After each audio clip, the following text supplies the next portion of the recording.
Reiz kāda dārzniece stādaudzētavā man deva padomu. Ja gribi audzēt irbeni veselībai, tad paņem to no meža. Stādaudzētavās tās ir dekoratīvas, ziedošas, bet savvaļā tās ir domātas veselībai. Tad nu meklējam, kur ir šīs skaistās ogas. Zeme nav sasalusi, tāpēc ņemam lāpstu un droši rokam stādiņus. Blakus būs noliekteņi un sējeņi, ņemam droši un noteikti atradīsiet vairākus. Izraku divus stādus, viens ir sējenis un viens ir noliektenis. Abus lieku podiņā, jo man vēl ir jāizplāno vieta dārzā. Lai augs labi apsakņotos, mēs nogriežam zārus, lai aug kuplumā un sakņojās. Zemes virsmu esmu nomulčējis, lai nezaudē mitrumu un nežūst saulē. Viengadīgos dzinumus gatavojam kā spraudenīšus.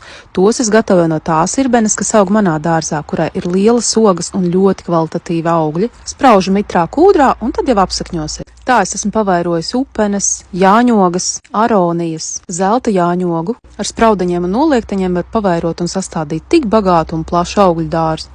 Kad spraudeņi ir gatavi, liekam tos noēnotā vietā, lai mierīgi apsakņojās. Lai labi aug,